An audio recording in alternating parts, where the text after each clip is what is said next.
Hello. So, before I start my presentation, the way the tradition is, I'll chant one Sanskrit mantra of healing. Перед началом презентации, такова наша традиция, я спою вам одну мантру на санскрите. And then we open today's session. И после этого мы начнем сегодняшнюю сессию. So, all of you want to meditate on this mantra. Если хотите, вы можете помедитировать на эту мантру. And at the end, I will tell you the meaning of it. И после того, как я ее спою, я вам объясню ее значение.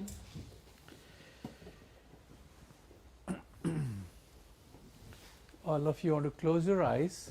Закройте, пожалуйста, глаза and meditate on the mantra. и медитируйте на мантру. Jayati Jaya Dhanvantari Deva Jayati Vishnu Swarupine Jayati Swasthya Pradaine Jayati Arati Nivarne Jayati Jaya Jayati Jaya Jayati Jaya Dhanvantari Deva. Om. You can open your eyes when you're ready. Когда вы будете готовы, открывайте глаза. In the beginning of the shloka, we said Jayati Jaya Dhanvantari Deva. В начале этой шлоки говорится Джаяти Джая Dhanvantari Deva. Дханвантари Дева. Dhanvantari is the father of Ayurvedic medicine. Дханвантари – это отец аюрведической медицины. So we are saying to the creator of the universe, or the father of the universe, Мы обращаемся к Создателю Вселенной, к Отцу Вселенной. saying, O Lord Dhanvantari, Мы говорим: «О Лорд Дханвантари», who is like a, Господин Дханвантари, who is also caretaker of the universe, тот, кто заботится о Вселенной, in the form of Vishnu, ради Вишны, who is also health caretaker of the universe. который также заботится о здоровье Вселенной. We bow our head in front of you Мы склоняем голову перед Тобой and worship you again and again и молимся Тебе снова и снова, for giving us this wisdom of understanding, чтобы Ты даровал нам мудрость понимания, the relationship between micro and macrocosmos, понимание взаимосвязи между микро- и макрокосмосом, and teaching us how to be healthy physically, mentally and spiritually. и просим нас вразумить и обучить, как быть здоровыми телом, духом и духовно. O Lord Dhanvantari, we worship you again and again. О Господь Дханвантари, мы обращаемся к Тебе снова и снова. This is the literal meaning of this mantra. Это буквальный перевод этой мантры. Mantras were like divine sounds, nobody knew who wrote them. Мантра – это божественный звук, никто не знает, кто их написал. And the masters did not take the intellectual property right of those mantras, and they did not put them with their own names and signs. Мастера не использовали свой интеллект, когда записывали эти мантры. Они не подписывали их своим именем. So with that, I open today's session. Этим я открываю сегодняшнюю встречу. And before talking about the word Ayurveda, Перед тем, как мы будем говорить о слове аюрведа, if I ask you one common question, that how old is the history of medicine? если я задам вам один обычный общий вопрос, сколько лет истории медицины? Anybody who wants to answer from the audience? Кто-нибудь из присутствующих хотел бы ответить на этот вопрос? Если учитывать Авиценну, Гиппократа, с какой эпохи? Европейская медицина? When do we start? If we are talking about European medicine, if we are talking about Hippocrates, Avicenna, when do we start? Yeah. No, I didn't say anything, any of those words. I just said history of medicine. Я ничего этого не упоминал, я просто сказал история медицины. As long as humankind lives. Right. Why only humankind? What about before humankind? Почему только человек? А что было до того, как появился человек? We humans are selfish. We always think of ourselves. Мы очень любим себя, люди любят себя, мы всегда думаем о себе как о главных. Must be as old as history of life on this earth. Вообще, она должна быть того же возраста, что история жизни на этой земле. Even before the humans. Даже еще до того, как появились люди. So if we say that history of life starts, say, from history of dinosaurs, Мы скажем, что история жизни начинается с истории динозавров, say 12,000 years ago, например, 12 тысяч лет назад, as per the world historians. как говорят историки. Million. Yeah, sorry, yeah. Миллионов. So imagine one day a poor baby of a dinosaur had a stomachache. Представьте себе, когда-нибудь однажды у бедняжки маленького динозавренка болел животик. Yeah. Which physician would he go to? К какому бы доктору он обращался тогда? Was there any clinic he could go and take the treatment? Были ли тогда клиники, куда можно было пойти и полечиться? What would he do from the common sense? С обычной точки зрения, что бы он сделал, как благоразумно поступить? Доктор интуиция. He would use his intuition. He would eat grasses. Uh-huh. Any other answer? Есть еще другие предположения. He would address the divine. Что там сказали? Address the divine. He would do yogic asanas. Yoga asanas. Yeah. Right. Any other answer? Есть еще другие предположения. Well, eating some grass, drinking some water, praying to the divine. Поесть травы, попить воды, обратиться к высшим силам. All these are correct answers. Это все правильные ответы. Or sitting in a strange position, pushing legs into your tummy, doing strange yoga. Также прижать колени к животу и сделать вот такую йогическую позу. Which will stop maybe the stomach cramps would also be an answer. Также, может быть, принять такую позу, это может быть ответом, потому что это прекратит судороги в животе. And he goes to his mom and says, "Oh, mom, it hurts here." И маленький динозаврик приходит к маме и говорит: мама, у меня болит живот. And first she scolds you, which is also a medicine. Сначала она тебя поругает, и это тоже лекарство. I told you not to do this. Я же тебе говорила, не делай этого. But you don't listen to me. Но ты меня не слушал. And then she said, "Go and drink some water И потом она скажет: иди попей водички. from blah blah blah pound Из вот такого озера. and rest." И отдохни. That was also a medicine. Это также лекарство. So you see, all those things from the common sense and from experience, from mother's advices, were all medicines. И все эти благоразумные вещи, и вещи, которые мама рекомендовала, исходя из своего опыта, это все были правильные вещи, лечебные, это была медицина. That means healthcare is as old as on this earth, as life. Это означает, что забота о здоровье обладает таким же возрастом, как жизнь на этой планете. So history of medicine doesn't start from Hippocrates. И история медицины не начинается с истории Гиппократа. History of medicine starts way before he was born or any other physicians were born. История медицины начинается очень задолго до того, как родился Гиппократ или любой другой доктор. Yes, for modern medicine history we pay tribute to Mr. Hippocrates. Да, в современной истории медицины мы действительно обращаемся к Гиппократу. So, but for going into the history of documentation of medicine, Но если мы обратимся к задокументированной истории медицины, which can be an evidentiary proof about the history of medicine, что является совершенным доказательством истории существования медицины, for that we have to go into the history of script. И здесь мы обращаемся к текстам.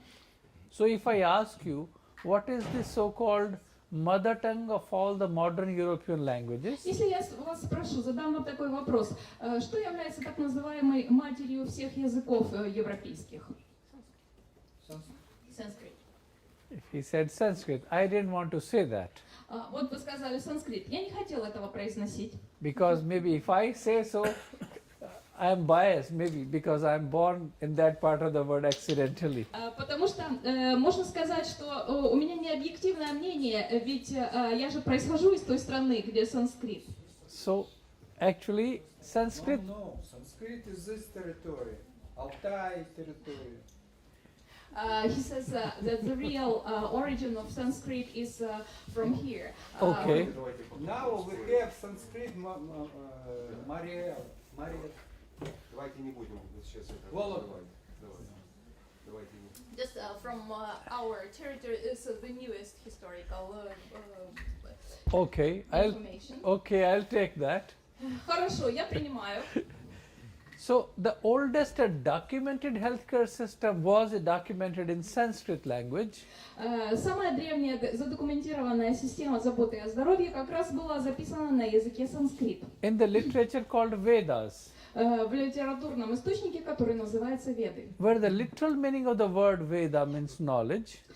Буквально переводится, слово Веда переводится как знание. Even in Swedish language, they say Даже the в word шведском языке. Vieta, Есть такое слово Веда, which means to know, которое переводится знать. coming from Veda. И оно идет, тоже происходит от слова Веды. Veda was 4 in number, Вед 4. and Ayurveda is also subdivision of one of the Vedas Аюрведа – это одно из подразделений Вед. called Atharva Veda. Оно называлось Атарва Веда. And the knowledge was so immense and complete И знание, дарованное там, было настолько важным и настолько полным, that exaggeratedly it was called as fifth Veda also. что, немного преувеличивая, но все же оно называлось также пятая Веда, пятые Веды. So Ayurveda is the oldest documented healthcare system Аюрведа является самым древним задокументированным источником, где описана система заботы о здоровье of the world, в мире.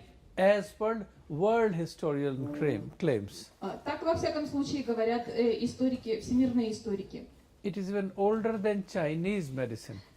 Она даже древнее, чем китайская медицина. History of Chinese medicine is about 2,200 years old.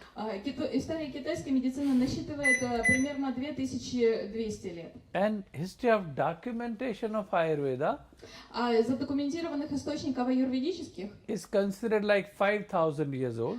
существует множество еще тех, которые считаются даже, что им 5000 лет. And in those books it has been mentioned И в тех текстах упоминается, that Ayurveda has been a divine knowledge что аюрведа содержит в себе божественное знание, beyond space and time.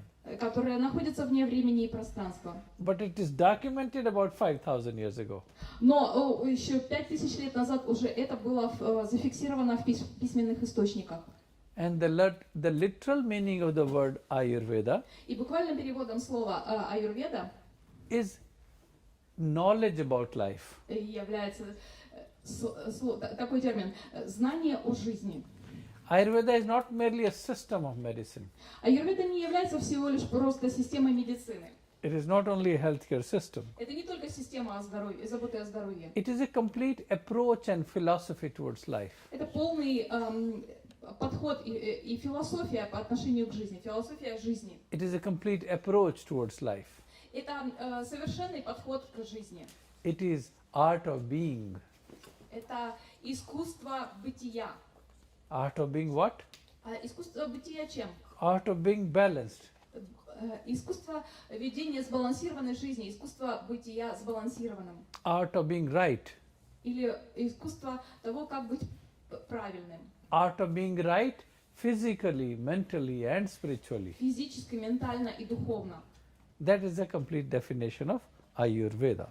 Вот так звучит полное определение того, что такое аюрведа. So in simpler words we say art of being И is если Ayurveda. проще объяснить, то можно сказать, что аюрведа – это искусство бытия.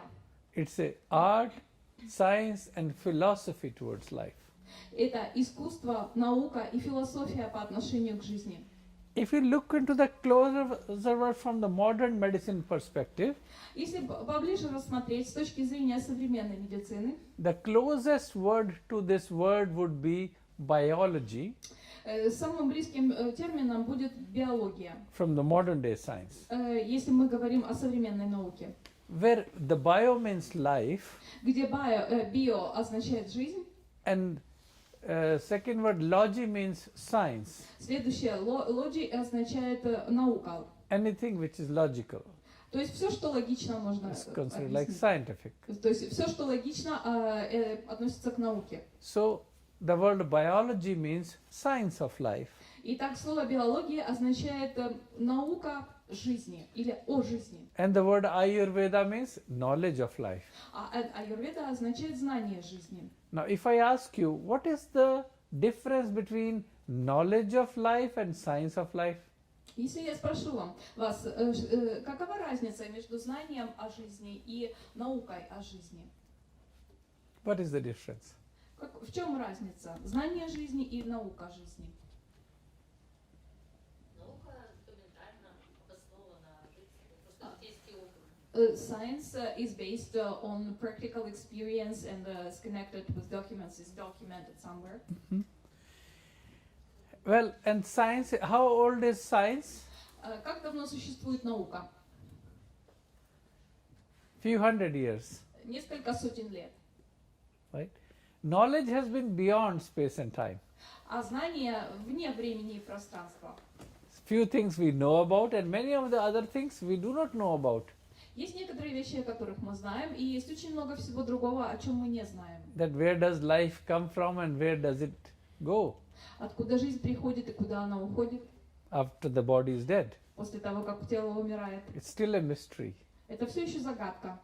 So that is called pure knowledge, and science is a tiny part of knowledge. Это называется истинным чистым знанием, и наука — это всего лишь небольшая часть этого истинного чистого знания. Whatever we rediscovered in last 500 to 700 years ago. Все, что было заново обнаружено в течение последних 600-700 лет, But Ayurveda says science was there before so-called modern day scientists were born. но Аюрведа говорит, что наука уже существовала еще до того, как современные сегодняшние так называемые ученые были рождены. It is like Newton's laws were there before Mr. Newton was born. Точно так же, как, например, закон Ньютона уже существовал еще до того, как господин Ньютон вообще родился. But we rediscovered few hundred years ago. Но этот закон был заново обнаружен несколько сотен лет назад. But as a mark of respect to Mr. Newton, Но как знак уважения господину Ньютону, we call them as Newton's laws. мы называем этот закон законом Ньютона. About the falling of an apple from the tree also. Помните, как яблоко упало с дерева? But were they Newton's laws or nature's laws? Но это закон Ньютона или закон природы? Nature's laws. They were nature's laws. Mr. Newton just rediscovered them and we said, okay, let's give him a tribute, and we call them as Newton's laws. Но это был на самом деле закон природы, который был просто заново обнаружен господином Ньютоном, и люди решили, выразим почтение господину Ньютону и назовем этот закон законом Ньютона. So the word Ayurveda, which means knowledge about life, Слово аюрведа, что означает знание о жизни, has much broader vision and mission, имеет гораздо более широкую миссию и видение. talking about life. Аюрведа говорит о жизни.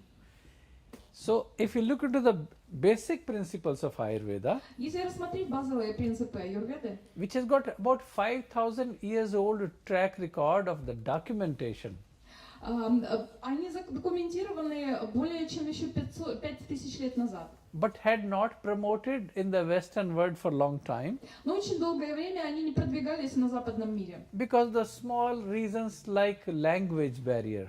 Из-за таких неважных причин, как, например, языковой барьер. It is like two scientists, a modern day scientist and a old scientist sitting together in the same room. Это как если бы древние ученые и современные ученые сели в одной комнате вместе. They could be as good as Nobel Prize winners, Может быть, они могли бы быть такими мудрыми, как, например, те, кто получил Нобелевскую премию. but they cannot communicate Но они у них нет возможности между собой пообщаться because of the language barrier. из-за языкового барьера. So the knowledge does not transfer. И поэтому знание не передается. But now we are living in this era of globalization, Но сейчас мы живем в эру глобализации, and thanks to electronic, print and digital media, и благодаря электронным различным средствам связи the world has come closer and closer.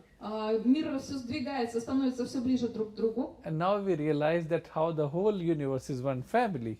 И сейчас мы уже понимаем, что вся Вселенная — это одна единая семья. And the greatness of Ayurveda is И величие аюрведы в том, its universal application, что она универсально применима. its possibility of universal application Ее можно применять универсально. has made it very relevant for today's society. И поэтому она является необыкновенно актуальной для сегодняшнего общества. For the modern medicine community doctors Для современных докторов, or even healers and therapists, для хиллеров, для терапевтов. it's very interesting and important to know that this is like a mother science of all the health sciences of the world. Очень важно знать, что это как мать всех наук о здоровье в мире. As I said, history of Chinese medicine is about 2,200 years old. Как я уже говорил, что история, например, китайской медицины содержит примерно 2200 лет.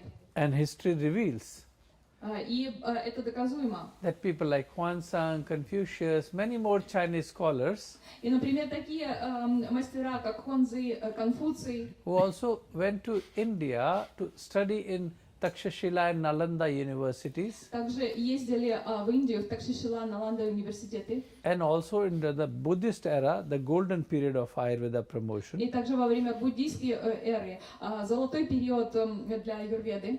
They learned it, took it back to China, and later was called as Chinese medicine with new additions. Они обучились этому, потом вернулись в Китай и организовали то, что позже называлось китайская медицина с определенными новыми дополнениями. That is about the history of origin of Chinese medicine.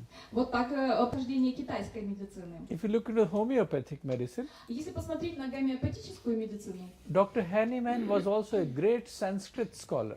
доктор Хеннемет был также великим ученым в санскрите. Who was a who was a modern medicine doctor first, Сначала он был доктором современной медицины, but he also learned he was a great Sanskrit scholar, so he gone through basic books on Sanskrit. но он также очень хорошо знал санскрит, и он читал определенную базовую литературу, которая была на санскрите. Which went to Germany Он потом, это все было отправлено в about Германию 200 years ago, примерно 2200 лет назад. and some of the things which he said, oh, instead of using this herb in crude form, И в некоторых местах он сказал так: вместо того, чтобы использовать, например, эту траву, ее как таковую, let me make diluted alcohol version, давайте сделаем из нее раствор на спирту. and later on that was called as homeopathic medicine. И это позже было названо гомеопатической медициной. So history of origin of homeopathic medicine also comes from Ayurveda. И история, получается, история гомеопатической медицины тоже корнями восходит из аюрведы. So it's very interesting to know that the oldest documented healthcare system of healthcare had developed many versions of applications. И очень интересно знать, что самая древняя задокументированная система заботы о здоровье развилась в таких разных направлениях. Even in modern medicine, Даже в современной медицине many of the things are plant in origin, многие вещи запланированы были в начале, but what mistake we did но была совершена какая-то ошибка. when we said, okay, let me take out active principle out of it Например, мы доставали действующее вещество из состава and not to use the plant as a whole. и не использовали цельный полностью все растение. To give you an example, Например, такой пример. you know, when we made chloroquine, Например, хлороквилл. which is anti-malarial medicine, Это против малярии лекарство. coming from the bark of a cinchona tree, Это оно происходит из коры дерева синкона. Осила. so that is a good anti-malarial medicine Это очень хорошее лекарство против малярии. which is used for killing the malarial parasite. Оно используется для того, чтобы паразита, который вызывает малярию, убивать. But the side effect of the medicine is Но побочным эффектом этого лекарства it can cause some blood dyscrasia or red blood cells get low, может быть снижение количества красных кровяных телец. and patient can become temporarily anemic and he gets weak and lethargic. Временная анемия, слабость и летаргия, такие побочные эффекты могут быть от этого лекарства. And if you give the same medicine on empty stomach, Если то же самое лекарство принять на голодный желудок, patient can develop gastritis also, может также развиться гастрит or ulceration in the intestines. или язвы. That's the common side effect. Это общий такой побочный эффект. But very recently, a German scientist, Но недавно немецкий ученый, a pharmacologist, фармаколог, he said, I read in one of the Sanskrit transcripts сказал, что он прочитал в одном из санскритских текстов, that if you have a fever with rigors and chills если у вас высокая температура и дрожь at regular intervals of time, часто периодически бывает, so then регулярно, you want to take the bark of cinchona tree, используется кора этого же дерева, X amount, and boil it with X amount of water, нужно покипятить определенное количество этой коры в определенной пропорции с водой, till it dries up to 1/3. чтобы выкипело до 1/3. Then you filter it and drink it, После этого отфильтровать и выпить, and your fever will go away. и будет температура уходить. And he said, it was interestingly the bark of cinchona tree out of which we make medicine for malaria. Это та же самая кора того же дерева, из которого делается лекарство против малярии. It has been mentioned in those books to use it in the crude form as a whole plant. И в тех текстах упомянуто, что это используется как вот цельное растение, цельные. And he said the interesting thing is, И он сказал, интересно вот что. when you are using the plant as a whole, Если использовать цельное растение, mentioned in that thousands of years old book, как вот упомянуто в этих текстах с тысячелетней историей, in its crude form, в цельной форме, making a decoction, если сделать раствор, it doesn't cause any blood dyscrasia оно не приводит к никаким расстройствам крови and no gastritis. и никакого гастрита. Whereas whenever you took out only the active principle Но если взять только активный элемент and used it as a derivative, и использовать из него деривативы, you forgot about the symbiotic effect of the plant as a whole. вы забываете о том симбиотическом эффекте, который цельное растение дает, все растение вместе дает. So it was a most interesting study to understand Так что это было очень интересное исследование, that how the natural medicine, как и естественная the медицина, plant as a whole, если цельное растение has a positive effect on the body может давать позитивный эффект на тело, without giving any adverse effects. It take away your symptoms. и не давая никаких побочных эффектов, и устранять проблемные симптомы, And cure you from malaria. и может излечивать от малярии. In the most simplified form, I try to share this one example with you. И вот я пытаюсь вот с вами поделиться примером в такой упрощенной форме. Likewise, there are more than 40,000 formulations mentioned in the pharmacopoeial standards of Indian medicine. 40,000. 40,000. Точно так же есть более 40 тысяч формул в фармакопее индийской медицины, Which have been mentioned in the texts. которые были упомянуты в текстах. Now, coming to the basic principles of Ayurveda. Если мы возвращаемся к базовым принципам аюрведы, Ayurveda says we are all made up of 5 elements. аюрведа говорит, что мы все состоим из 5 элементов. They are called as air, fire, water, earth, and ether. Это воздух, огонь, вода, земля и эфир.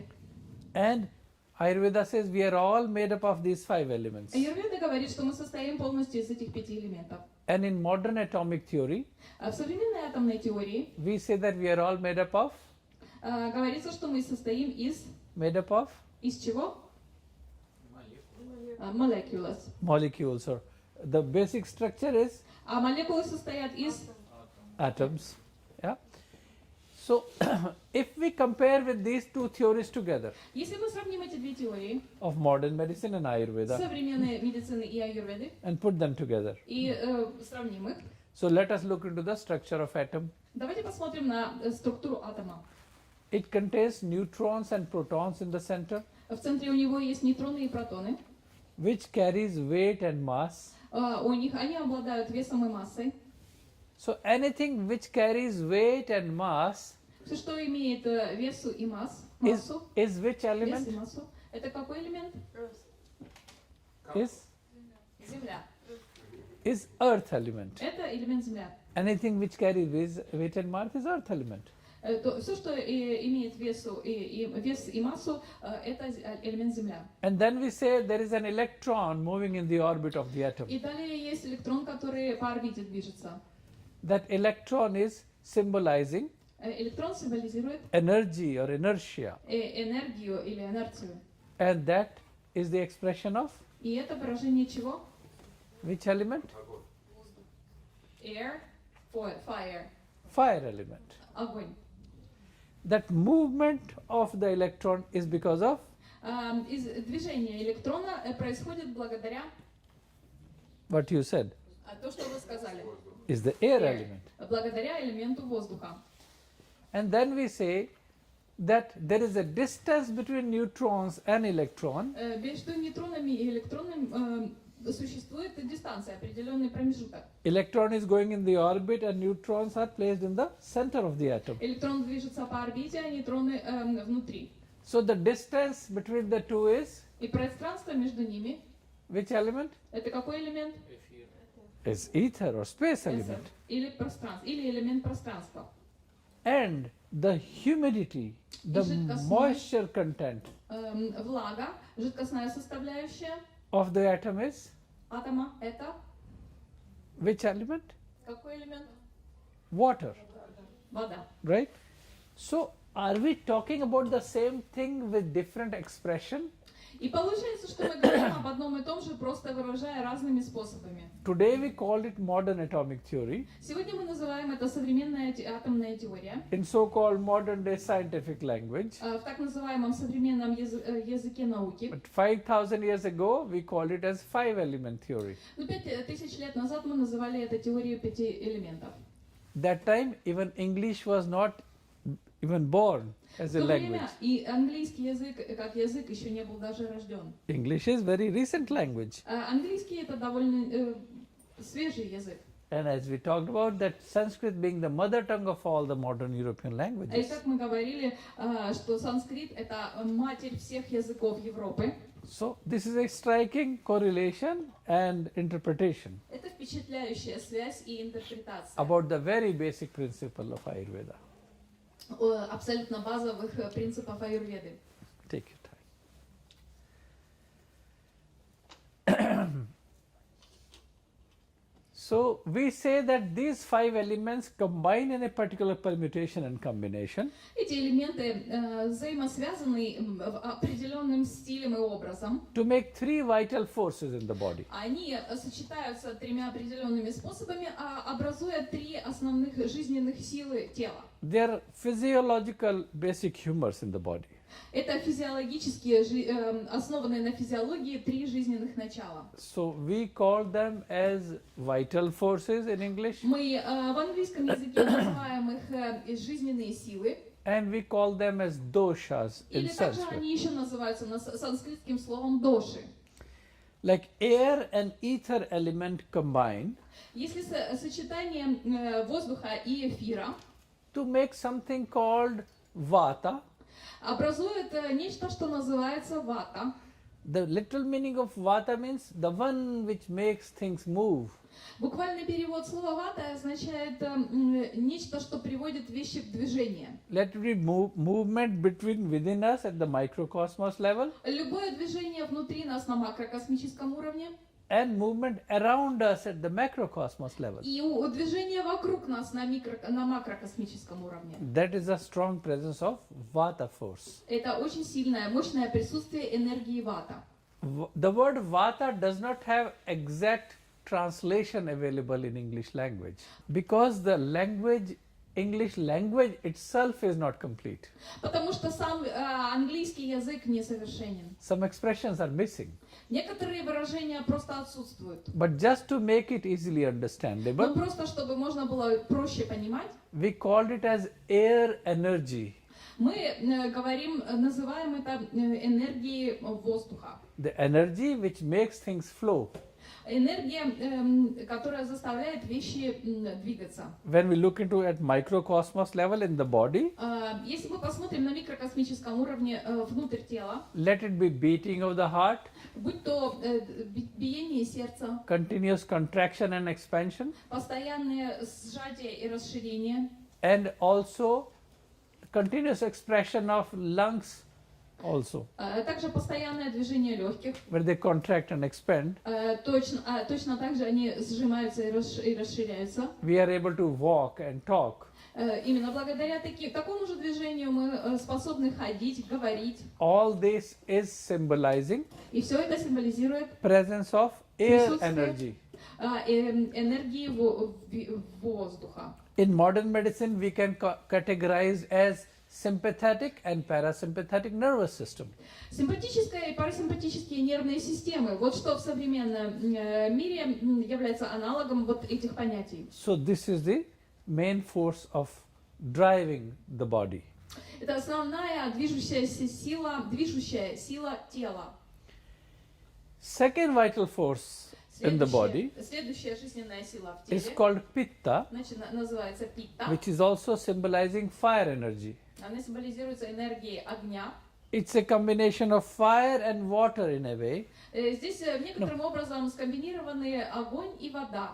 Fire and earth element. Элемент земли, огонь и элемент земли, It's a combination. они в сочетании. And some philosophers believe it is pure only fire energy, Некоторые философы считают, что это чистая энергия огня. where it is the force of assimilation, Здесь сила ассимиляции, force of digestion, сила переваривания пищи. which means let it be salivary amylase in our mouth, Также, например, вот присутствие слюны во рту, or hydrochloric acid secretion in the stomach, или выделение, например, кислоты в желудке, or secretion coming from the pancreas, или поджелудочная железа, выделение из поджелудочной железы, or secretions coming from the liver like bile juice, или выделение, которое инициируется печенью, например, как желчь, or secretion of sperm and ovum, или, например, выделение спермы и других жидкостей, secretions from adrenal and pituitary glands. например, выделение адреналина All these are из symbolizing надпочечников. И все это символизируется, pitta energy и все это относится к энергии питта or fire energy. или энергии огня. Third vital force in the body Третья жизненная сила в теле is called kapha, называется кафа. combination of water and earth element. Это комбинация элементов воды и земли. It is a force of cohesion, И это сила сочетания, как поднимание. force of development and growth, Сила развития и роста. force of tissue building, Также здесь сила построения тканей тела, and regeneration. регенерации. When we are born, we are this big, Когда мы рождаемся, мы вот такого размера, and gradually we start expanding постепенно мы начинаем разрастаться, vertically and horizontally. как вертикально, так и горизонтально. And that is the strong force of kapha, И именно это является проявлением силы кафа. which makes it happen. Именно благодаря этому это происходит. So that is the basic principle of Ayurveda, Это базовый принцип аюрведы, which says all these three vital forces, vata, pitta and kapha, и что означает, что все три жизненных начала, вата, пита, кафа, are present within all of us. присутствуют в каждом из нас. But the ratio varies. Но сочетание разное. Some people are more vata, Кто-то больше вата, some are more pitta, некоторые люди больше пита, some are more kapha, а некоторые больше кафа. and some are combinations of two. А некоторые являются комбинацией всех три. So they go like this, in a harmony, up and down and up and down and И up and down. взаимодействие жизненных сил вот так выглядит. Они гармонично, постоянно взаимодействуют. Что-то становится выше, что-то ниже. From life till death. от жизни к смерти. But as I said, the ratio varies. Как я говорил, взаимосочетание их варьируется. Some people are more vata, Кто-то больше вата, some are more pitta, кто-то больше some are пита, more kapha, а кто-то больше кафа. and some are combinations of two. А кто-то является комбинацией, So сочетанием you can be двух air, основных. you can be bi-doshik, which means air fire. Вы можете быть как у вас две доши, что означает воздух-огонь. You can be fire water, Вы можете быть огонь-вода. you can be water water earth, Вы можете быть вода-земля. and sometimes you can be tridosha, all the three, Иногда вы можете, все три превалируют. and some other three combination can be, one is air fire, other could be fire air as well. Ну, бывают еще, могут быть и другие комбинации. Например, была названа воздух-огонь, а может быть огонь-воздух. So altogether it can make 10 types of permutations and combinations. Вместе они составляют 10 типов взаимосочетаний, таких комбинаций. That's why we are billions of people on this earth, И поэтому миллиарды людей на этой земле, but we don't resemble each other. но мы никто не похожи друг на друга. We are 10 types of body types, Мы 10 типов тела, but within a fraction of the ratio of the changing of the element, но соотношение везде всегда разное, хоть на немного. it becomes a new and different body type. И даже просто на небольшой процент меняется соотношение, и это уже совершенно другой человек, другой тип тела. That's why we all have 2 eyes, 1 nose, 4 limbs, 2 ears. И поэтому у нас у всех 2 глаза, 1 нос, 2 уха, 4 конечности. But we don't look alike. Но мы совсем не похожи друг на друга. So everybody has got its unique constitution or body type. У каждого из нас своя уникальная конституция или тип тела. That's why we say no single medicine is good for every individual. И поэтому мы говорим, что никакое лекарство не подходит каждому человеку. That's why today, Именно поэтому сегодня, when we look into the approach of the modern medicine, когда мы посмотрим на подход современной медицины, where the book of contraindication has become 4 times thicker than book of indications. когда противопоказаний в 4 раза больше, чем показаний к применению препарата. Not that I'm saying that the whole Western medicine is wrong, Я не хочу сказать, что вся медицина западная неправильная, but we need to understand that wherever we are missing those links, но мы должны понимать, что определенные связи мы теряем, which we can correct но это можно поправить with Ayurveda, при помощи аюрведы, we should follow this path. но этому нужно следовать. Suppose we are talking about advancement of surgery, Например, если упомянуть продвижение в хирургии. which has been very good in modern medicine, В современной медицине хирургия очень развита, but it is a technological advancement of the science. но это технологическое развитие науки. So if you look at the bigger picture of the healthcare, Если посмотреть на более крупно на картину здравоохранения, out of the 100% sicknesses, из 100% заболеваний it is about 10% of emergencies, только примерно 10% это срочные, where suppose patient had a heart attack, где, например, если сердечный приступ у человека, and it's a life-threatening situation, и это опасно для жизни. where emergency medicine or allopathic medicine is choice. И здесь скоропомощная медицина или аллопатическая медицина это нужно. That is about 10%. Это где-то 10%. About 20% of them are surgeries, Где-то 20 из них процентов это хирургия, where you need to deal with the accident cases, fractured bones, где нужно работать с, может быть, сломанными костями, или где какие-то люди попали в какие-то катастрофы, и нужно это replacement of восстанавливать. organs, Или, например, замена органов. and rest 70% Остальные 70% are autoimmune disorders это автоиммунные расстройства and lifestyle related disorders. и расстройства, связанные с неправильным стилем жизни. So if you look into the bigger picture of health, 70% of this bigger sector of the healthcare 70% вот это системы здравоохранения can be effectively dealt with Ayurveda.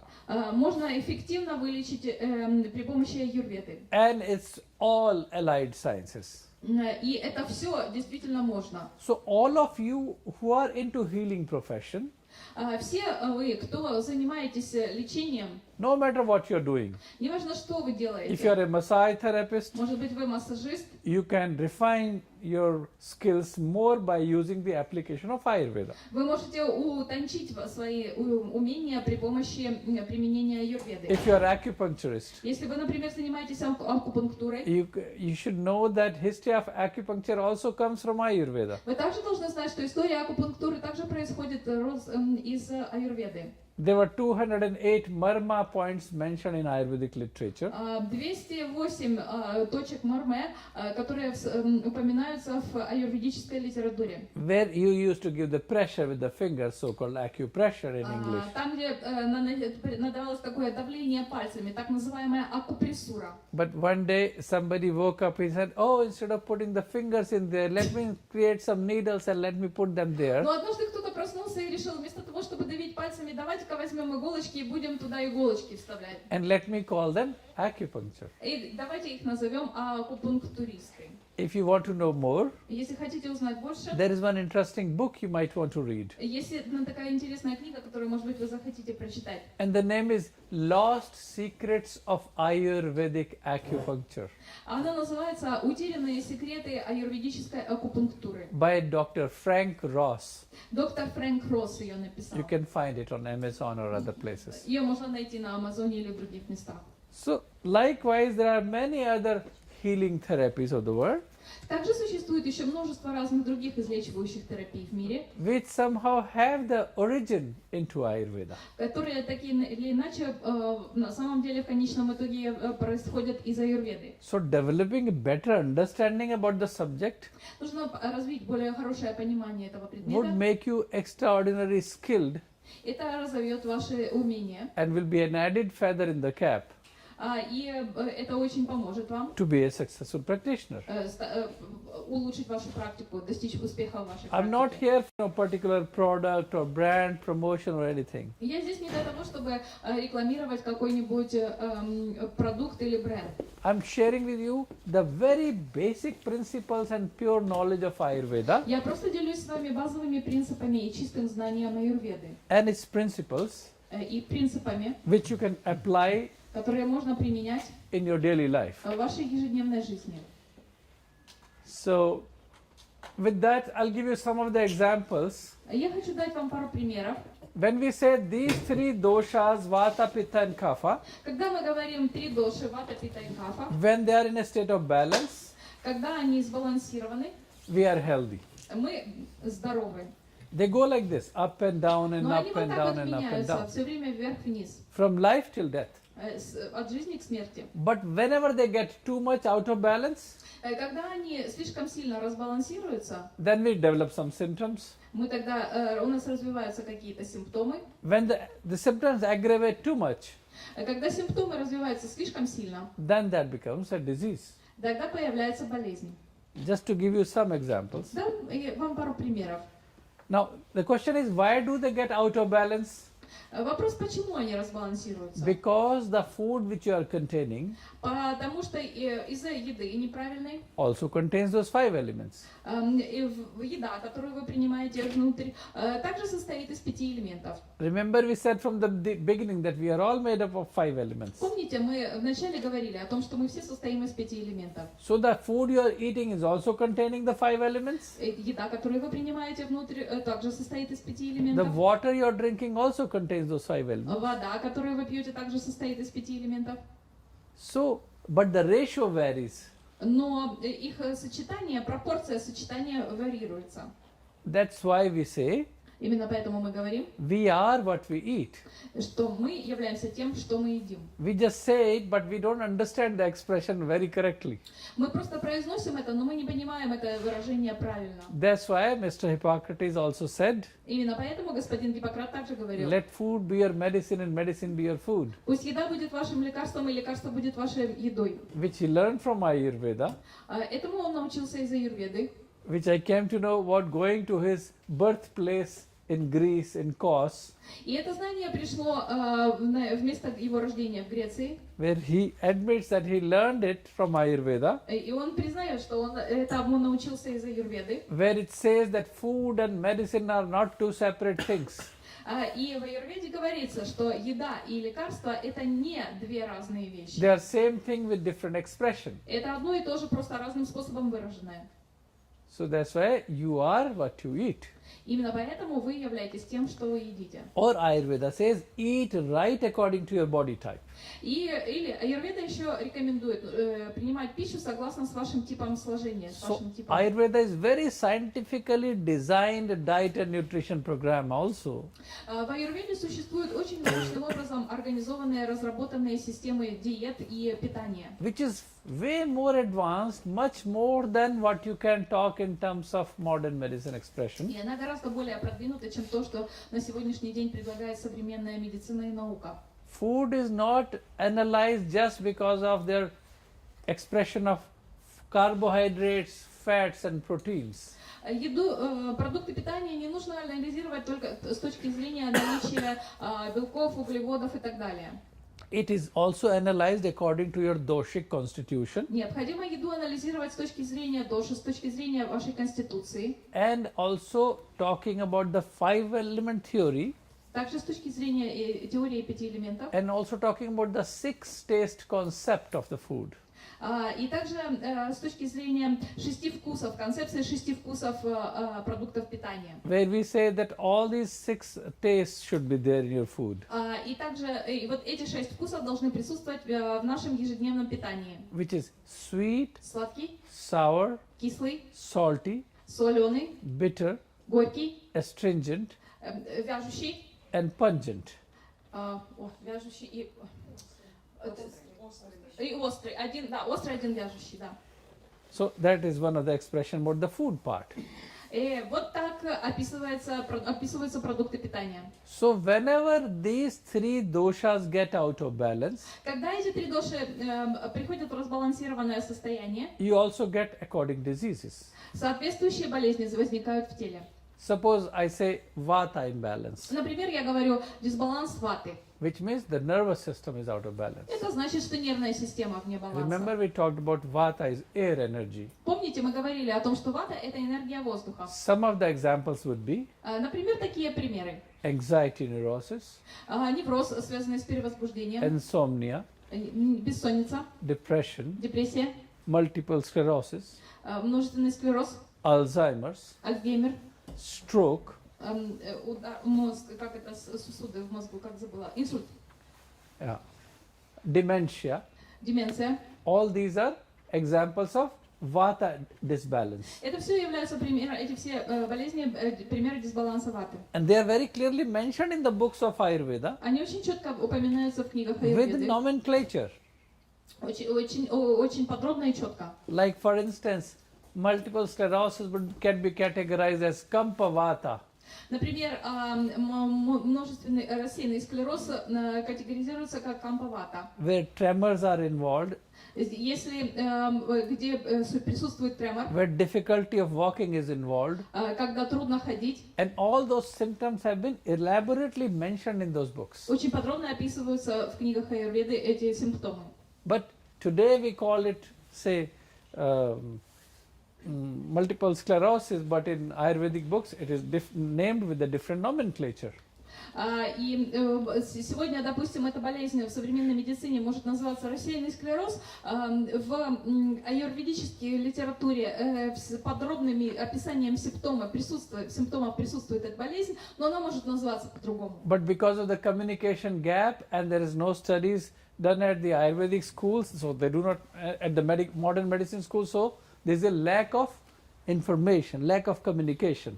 Но из-за того, что присутствовал долгое время языковой барьер, и из-за того, что в аюрведе не проводились исследования, такие, как проводятся в современной медицине, современная западная медицина не исследовала аюрведические знания, потому что просто отсутствовала коммуникация, отсутствовал обмен знаниями. Вот получилась такая ситуация. Just to give you some more examples, Хочу привести еще несколько if your примеров. pitta is out of balance, А есть пита у вас в дисбалансе? which is fire energy, Это энергия огня. then all the diseases like digestive disorders, Все болезни такие, например, как болезнь переваривания, например, плохое пищеварение, gastritis, например, гастрит, ulcerative colitis, например, колит с язвенными your поражениями, skin disease like psoriasis, псориаз, eczema, экзема, skin cancers, рак кожи, различные виды рака and кожи, any type of cancers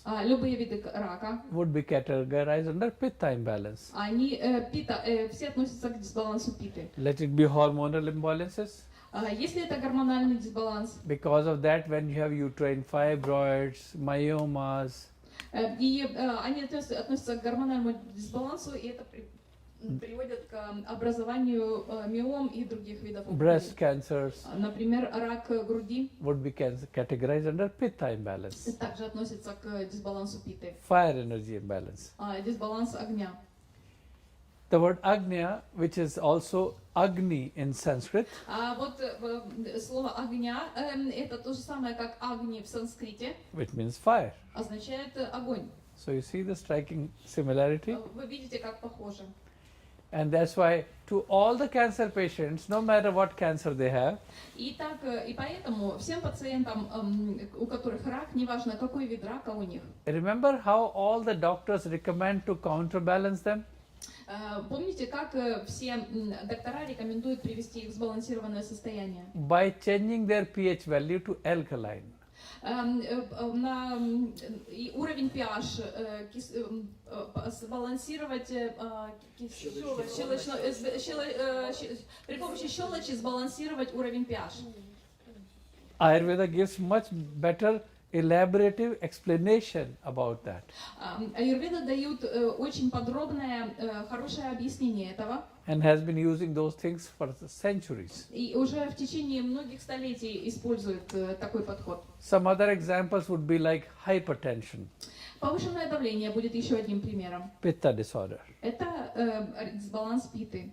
ulcerative colitis, Колит с язвенными поражениями. irritable colon, Или раздражение, Crohn's disease. болезнь Крона. All these would be some of the examples of pitta imbalance. Это все также и дисбаланс питы. Third dosha imbalance, Третья доша, Which is- дисбаланс, связанный с which is ней, kapha. это кафа. What did I do? Что я сейчас только что сделал? I coughed. Я кашлянул. The word cough also means phlegm. Слово каф, по-английски кашлять это каф. Слово каф также означает слизь. The English word C-O-U-G-H, cough, Английское слово каф comes from the Sanskrit word kapha происходит от санскритского слова кафа from Ayurveda. из аюрведы. So if you have pharyngitis, Если у вас фарингит, if you have cough, если вы кашляете, if you have sinusitis, если у вас синусит, насморк, забитые пазухи, it's kapha imbalance. это дисбаланс кафы. If you have water in the lungs, Если у вас жидкость в легких, emphysema, эмфизема, kapha imbalance. это дисбаланс If you кафы. have cellulitis, Если у вас целлюлит, kapha это imbalance. также дисбаланс You кафы. have water retention, У вас задерживается вода. obesity, Избыточный вес. hydronephrosis, swelling of the kidneys, На гидронефроз это как вода, как отек почек. kapha Это imbalance. тоже дисбаланс кафы. So all these would be И все это kapha imbalances. дисбаланс кафы. So you see, broadly speaking, I just try to generalize and categorize the diseases according to your doshas. И сейчас вот с такой широкой точки зрения я попытался категоризировать, распределить по категориям болезней согласно дошам. The more you start going deeper into it, И чем больше глубоко вы углубляетесь в это, it can give you whole prognosis, pathogenesis and everything in detail. можно весь прогноз, весь патогенез описать, вот исходя из этой информации. So what I'm saying is the more you start learning about Ayurveda, Я просто хочу сказать, чем больше вы узнаете об аюрведе, you will realize that, oh, it is it is an, how is the expression? Not even tip of the iceberg you have touched. И чем больше вы узнаете об аюрведе, тем больше вы понимаете, что вы даже еще и верхушки айсберга не коснулись, так много остается. It's an endless ocean of pure knowledge. Это бесконечный океан чистого знания. So what we do is also when we do the pulse examination, Что мы делаем? Вот когда мы проводим по пульсу диагностику, we use the 3 fingers to see what is your body type. мы используем 3 пальца, чтобы увидеть тип вашего, чтобы определить ваш тип. If I ask you, all of you, to do this experiment Если я попрошу вас, каждого из вас провести этот эксперимент, and look into your own pulse, посмотрите на свой собственный пульс, put the fingers on your pulse, положите пальцы на пульс, starting from below the root of the thumb, вот здесь у основания большого пальца, yeah, and gently with the 3 fingers you put equal pressure below all the 3 fingers. вот 3 пальцами, нежно, так аккуратно, одинаковое давление вот 3 пальцами окажите. And if I ask you, is pressure below all the 3 fingers same or different? Ага. И если я вас спрошу, давление, вот я вас попросила, чтобы вы одинаково давили, но как вы чувствуете, одинаково ли давите вы всеми 3 пальцами или по-разному? Different. Different? Everybody? У всех чувствуется по-разному. Right? So it's not like in modern medicine when we say, okay, pulse is 72 per minute. И это совсем не так, как в современной медицине, когда мы измеряем 72 удара в минуту. It is much more what we see here. Здесь мы видим гораздо больше. We see the rate, rhythm, volume and character of the pulse. Мы видим частоту, ритм, характер, наполнение пульса. And where we also see where is the dosha most prominent, under which finger. И также мы можем определить, какая доша более выразительна под каким пальцем. So this is used for vata analysis. Это для анализа ваты. This middle finger for pitta. Этот палец для питы. And this one for kapha. А это для кафы. This is how we use for pulse examination Вот так мы проводим диагностику пульса, when you come for the consultation. когда вы приходите на консультацию. And then we correlate with the clinical symptoms you have also. И потом мы это все взаимоувязываем с клиническими симптомами, которые у вас есть. We put them together in our mind and then plan a joint strategy or the treatment plan. Мы это все объединяем в уме и дальше планируем стратегию, как вас лечить. It is very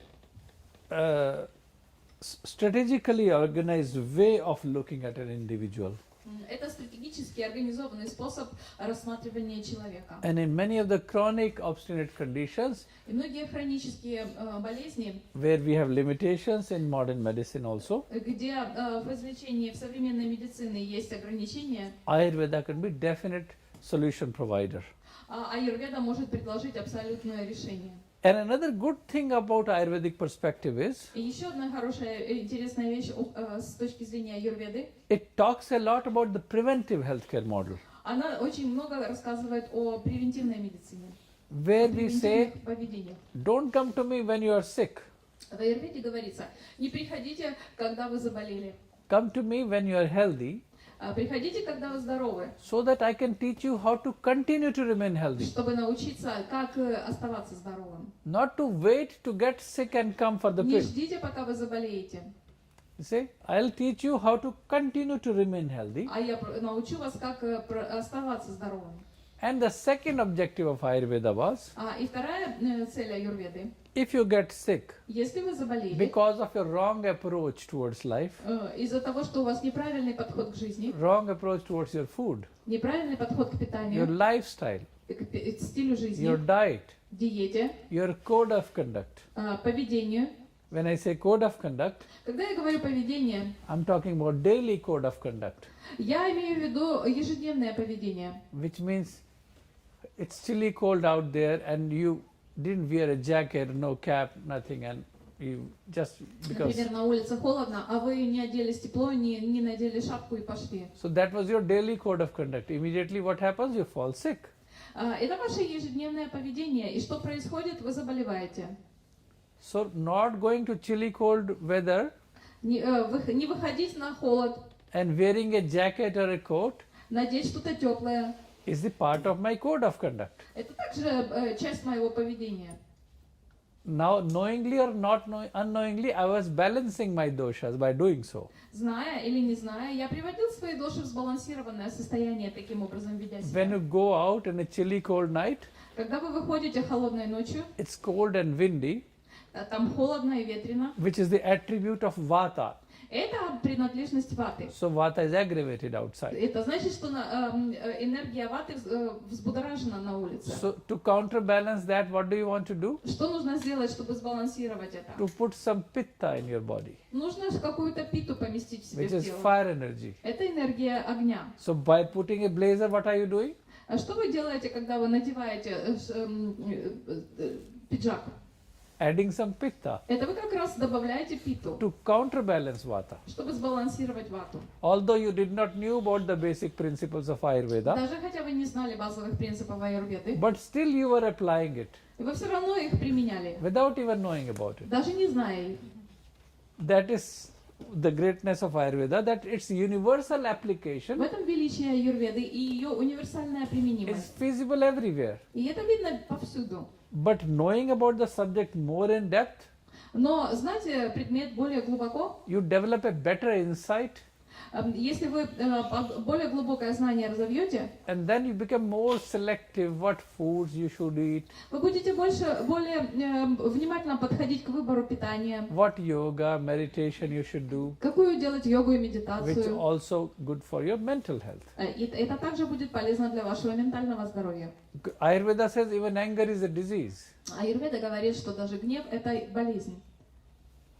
And those who have read pharmacology will say, oh no, anger is not a disease. Те, кто работают с фармакологией, говорят, нет, гнев – это не болезнь. It is not mentioned in my book of pharmacology В моих фармакологические or книги, pathology. в моих учебниках это не упоминается. Ayurveda says, no, it's a disease of the mind. Аюрведа говорит, что это болезнь ума. So you don't want to suffer on everyday basis. И если вы не хотите страдать ежедневно, Otherwise, it works on a physical level also. и если вы будете продолжать в том же духе, то и эти страдания перейдут и на физический уровень. So if you have grudges, Если вы you have hatred, гневаетесь, you have anger, если у вас гнев, negativity of thoughts and emotions, это негативные мысли и эмоции. what does that do? Что это делает? That is like a pathogen or a bacteria which is working on you at consciousness level. Это как патоген, как бактерия, которая работает с вами на уровне сознания.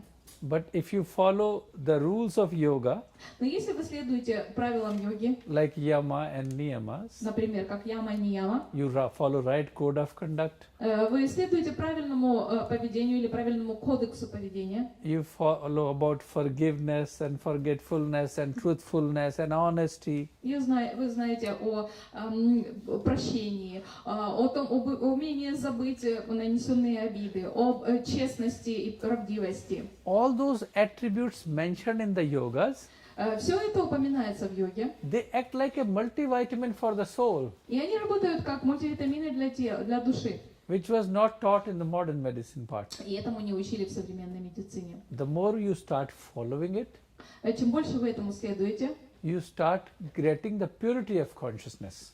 тем больше у вас очищается сознание. That is what brings you harmony within, И это приносит внутреннюю гармонию, peace within. мир внутри. Anger goes down, Гнев опускается, stress level also drops down уровень стресса также понижается. when you are not having over expectations, Когда у вас нет завышенных ожиданий, when you start learning the philosophy когда вы начинаете изучать that философию, let me do my karma, такую философию, я отрабатываю свою карму. but if somebody has done anything wrong to me, that is his karma. Но если кто-то мне что-то сделал плохое, то это этого человека карма. Forgive him, Я его because прощаю, he doesn't know what he's doing, потому что он не знает, что он делает. as per the statement of Jesus Christ. Как, например, как согласно учению Иисуса Христа. It is just that simple. Вот тут все так просто. But we need to revitalize those thoughts within us Но нужно восстановить этот способ мышления внутри себя. by forgiving others. Прощая другим, It acts as a tool for inner peace of harmony of you. Это такой инструмент для построения внутренней гармонии внутри себя. Because remember, we all keep saying, but we don't understand, Но мы все говорим, но не понимаем, that genetic code of the consciousness of all of us is the same.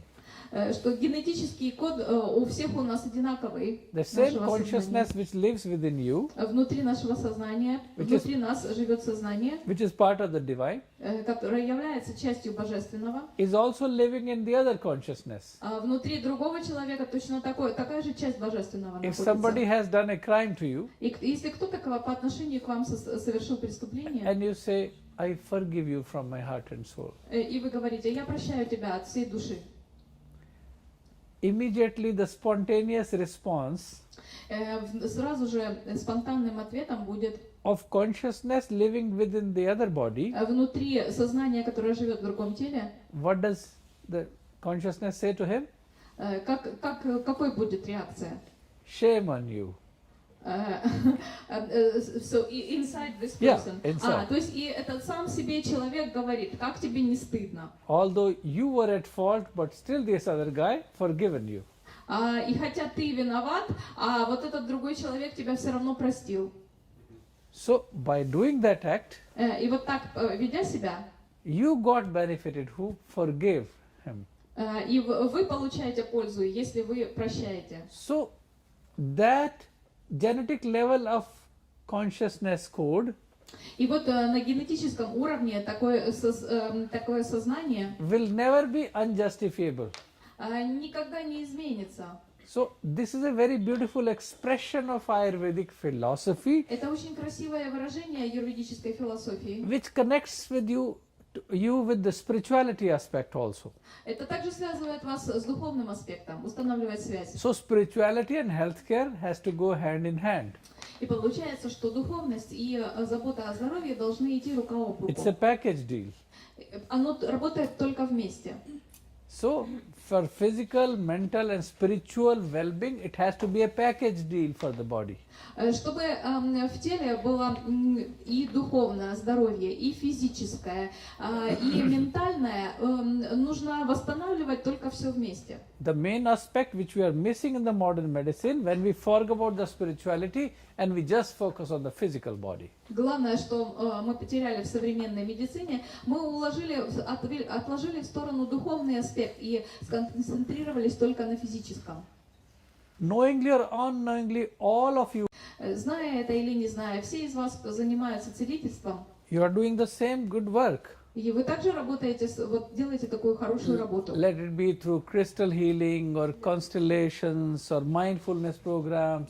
Будь то лечение при помощи кристаллов или программы по развитию осознанности или что-либо иное.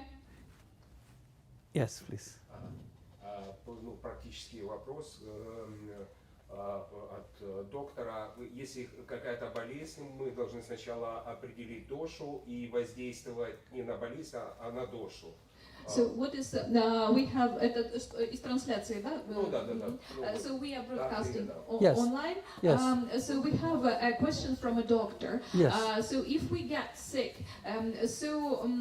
what is our plan of actions? We should determine which dosha is out of balance and somehow get this dosha to the balanced state. Is that correct Right. understanding? Yes, that is correct. Правильное понимание. Это правильное понимание. Да, так. So there are many things we can change. For instance, to give you a simplest answer. На много что можно воздействовать. И вот чтобы дать вам краткий ответ. Suppose you have gastritis Например, у человека гастрит and heartburn. и изжога. Now it happened because of you ate wrong food, Это происходит потому, что вы съели which was неправильную too еду. hot, spicy, fried, Например, жареную или слишком острую. or you ate leftover food, Или съели что-то, что осталось уже, старые продукты. or you ate the food in wrong time zone, Или съели неправильный период времени. or so all these factors could be the contributory factor. Каждый из этих факторов может повлиять. So what I would suggest you, okay, next, because you have gastritis, Что бы я предложил? Поскольку у вас гастрит, and I offer you two options to eat. я бы вам предложил две вещи. One is a hot cup of coffee, Одно, например, если у вас гастрит, и у вас, я предложил бы вам горячую чашечку кофе, black coffee, черного кофе, and another one is a fennel tea. или другое это чай из фенхеля. Что бы вы выбрали? Just pure fennel with chai. Просто фенхель заваренный с кипятком. And you already have heartburn and gastritis. У вас есть уже гастрит и у вас изжога. So which food should you choose? Что вы должны выбрать? Что бы вы выбрали? Fenhel. Фенхель ти. You see, all of you know that.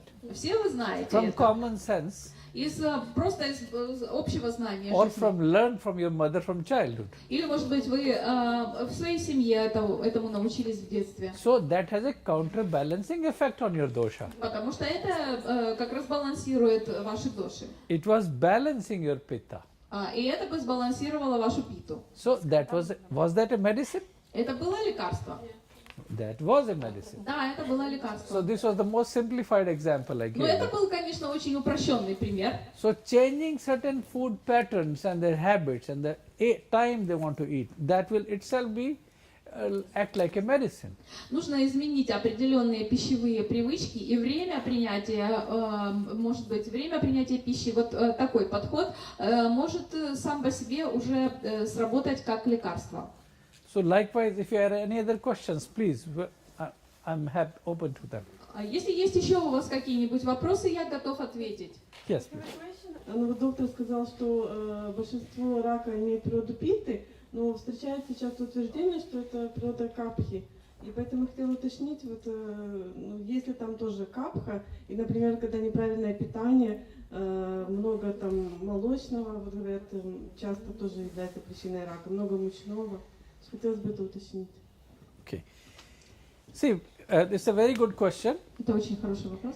What happens is, it is not always true that only one dosha is involved. Так часто встречается, что не только одна доша участвует. It could be an intermingling of the doshas of pitta kapha together. Да, это может быть взаимосвязь такой двух компонентов питы и кафы вместе. Suppose there is a cancer in your lymph nodules, lymph glands, Например, рак лимфоузлов. and lymph glands are swollen, Они наполняются, они воспаляются, they are watery, они водянистые, and they are spreading all over. и это распространяется. So it could be a pitta kapha. И это может быть пита-кафа. So it could be pitta kapha type cancer. Это может быть тип рака, который относится It's к a пите и blend of кафе. combination and Это взаимосвязанная такая комбинация. intermingling of the doshas. То есть несколько дош участвует. So then the line of treatment by a good Ayurvedic consultant would be, he'll say, I want to balance both of them together. И здесь в аюрведе вам бы посоветовали, линия поведения была бы такая, что нужно сбалансировать обе эти доши. Yeah? Any other questions? Есть еще вопросы?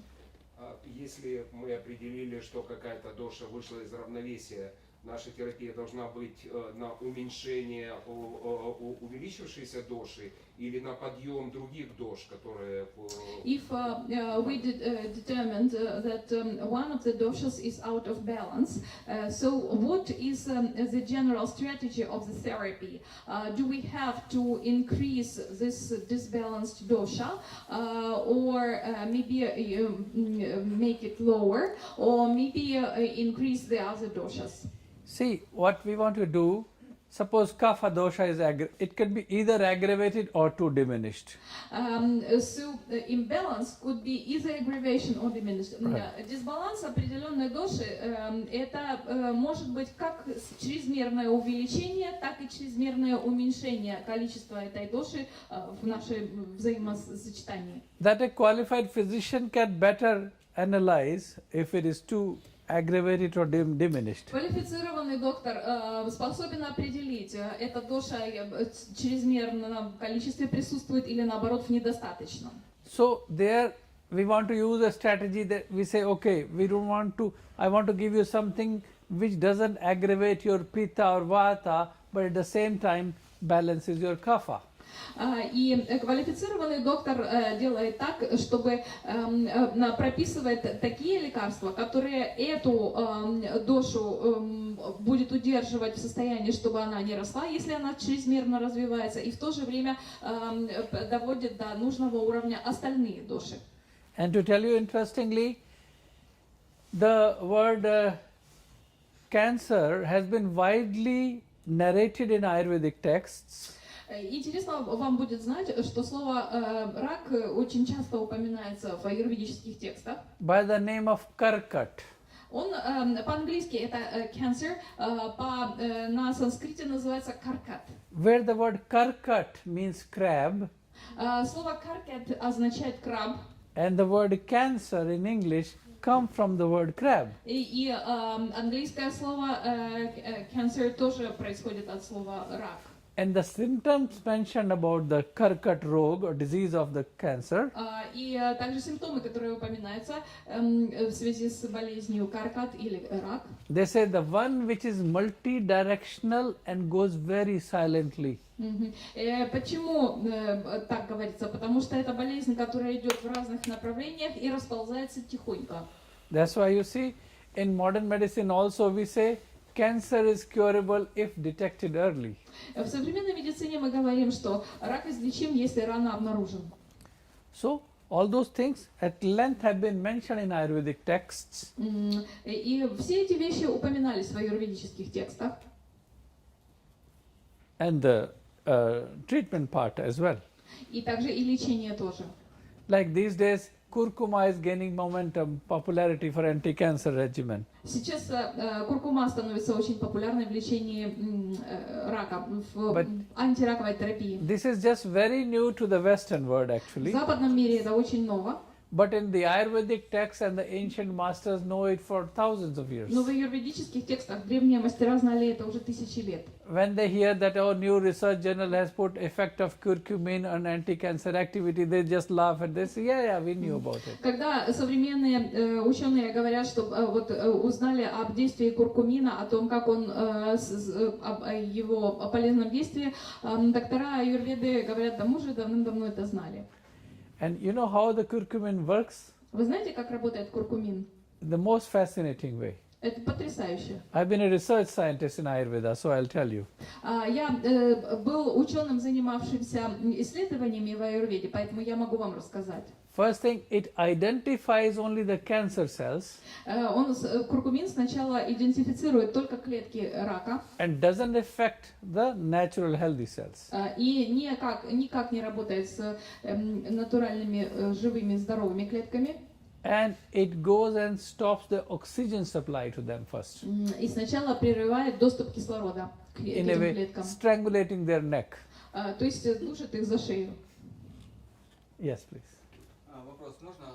Есть много информации, да, вот касаемо рака, о том, что рак не может жить в щелочной среде.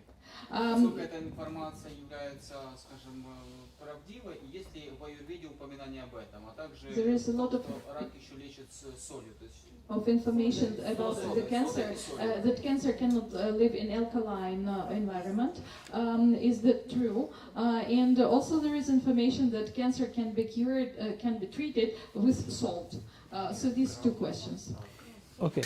Yeah, that's a good question. As I said from the beginning also, Это хороший вопрос, как я вначале уже упоминал. cancer is primarily pitta in origin, pitta imbalance, Пита и дисбаланс пита. В основном рак это дисбаланс доши пита, with aggravation of pitta. когда она чрезмерно присутствует. Like suppose you are eating lot of pitta aggravating food. Lot of meat eaters have strong abdominal cancers. Например, если вы едите много еды, которая поднимает питу, например, те, кто едят много мяса, многие из тех, у кого рак желудка, ели много мяса. So all the alkaline substances act like anti-cancer.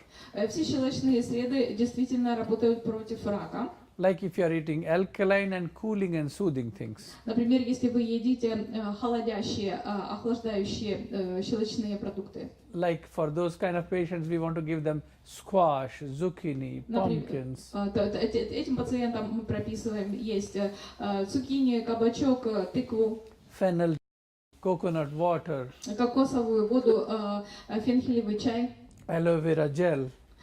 Гель из алоэ вера. These are just some of the examples I'm giving you. Это просто некоторые примеры, которые я вам даю. So then planned strategy could be planned by the Ayurvedic practitioner. И вот такая стратегия, распределить это в стратегическом плане, это может только специалист по аюрведе, ну как бы уже подробно это все расписать.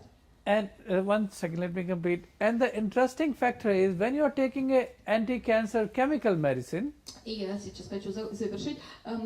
Когда вы принимаете против рака западную медицину, or chemotherapy, it has a robot-like action where it doesn't have its own kind of a brain behind. Западная медицина, вот, например, химиотерапию предлагает, она действует по принципу робота. У вот таких химических средств у них нет собственного понимания, как собственного сознания. But for plant like curcuma, it has been mentioned that it is like a divine plant and there is a cellular level intelligentsia of the plant, which knows more than the doctor how to work on the body. Но относительно куркумы, как мы уже упоминали ранее, куркума – это божественное растение, и на клеточном уровне оно обладает пониманием, что и как нужно делать, знает лучше, чем доктор. And that's the most fascinating thing about some of such plants. И некоторые вот такие растения являются просто потрясающим примером того, как они могут работать. Where they are selective in action, killing only identified cancer cells and not touching the other ones. Они избирательно работают, избирательного действия, они убивают только раковые клетки, не прикасаясь к другим. Yes. Фенхелевый чай – это из семян фенхеля или из самого фенхеля? When you mention fennel tea, is it using seeds or the whole plant? You use the fennel seeds Семена. and you make it like a tea. You semi-crush them, put them in the water and boil them like a tea and make a decoction.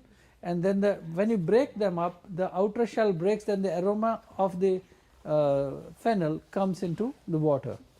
Немного потолочь семена и поварить их в воде, как если бы вы варили чай. Когда их потолочь, ну так, чтобы вот эта шкурка защитная просто расщелкала, да, и тогда аромат переходит в воду. И поварить в воде и сделать раствор.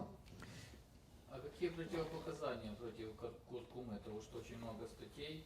Всем ли можно куркуму?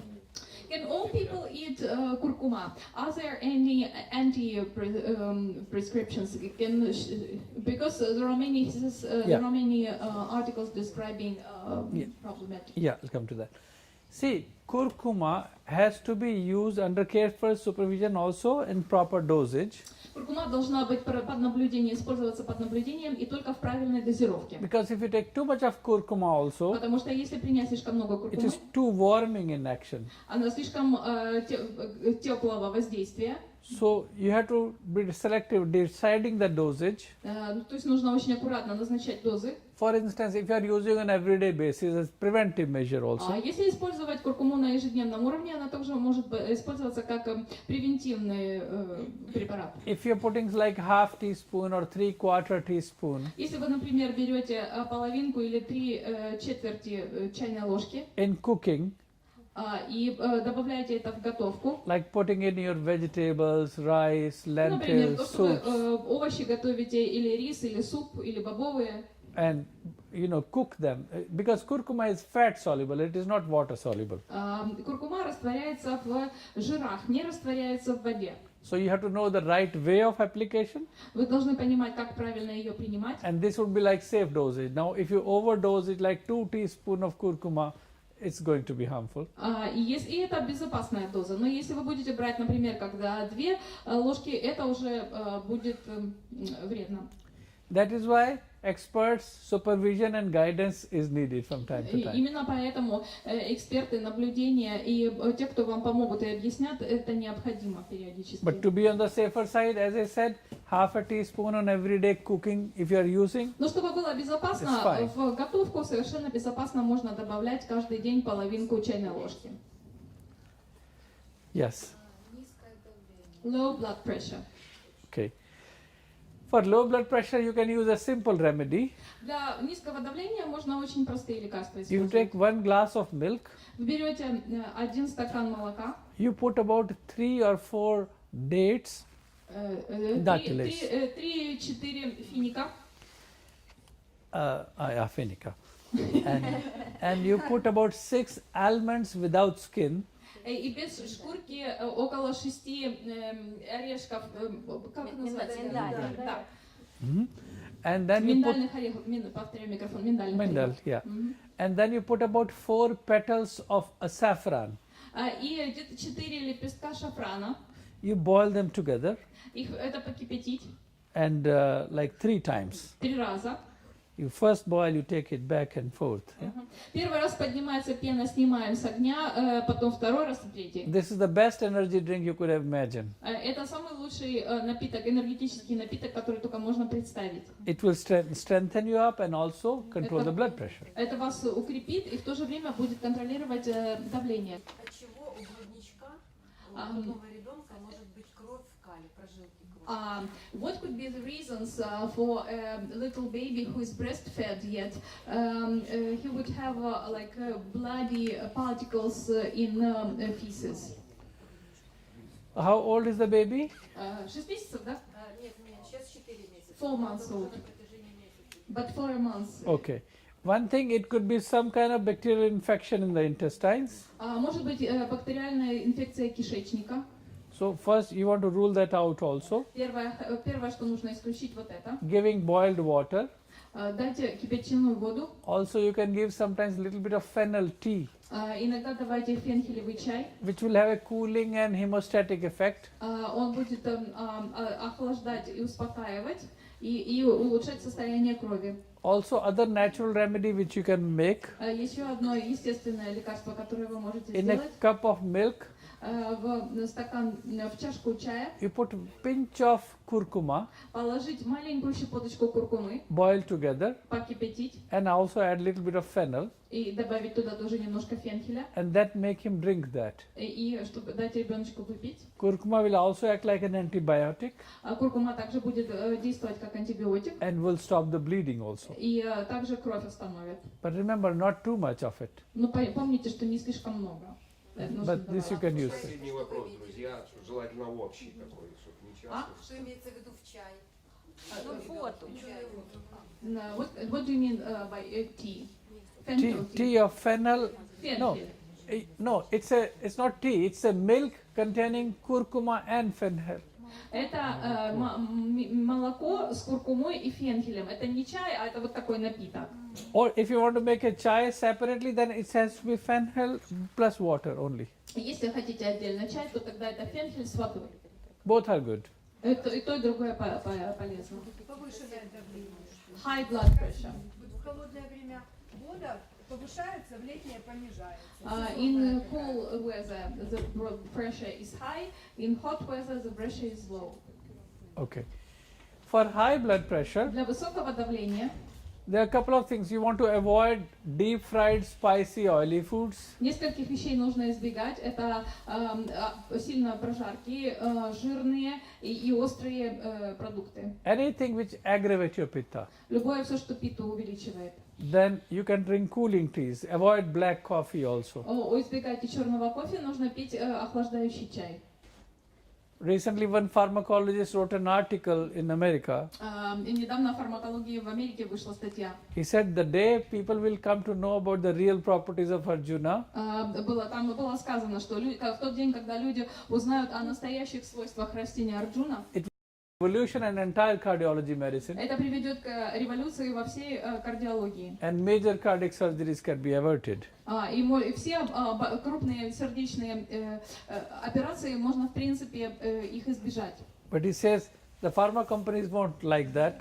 Но там говорится, что фармакологические компании не с этим не согласны. They don't want to go out of business. Они не хотят, чтобы у них не было бизнеса. Спасибо, друзья. Наше время. Спасибо, доктор. Thank you. Thank you very much.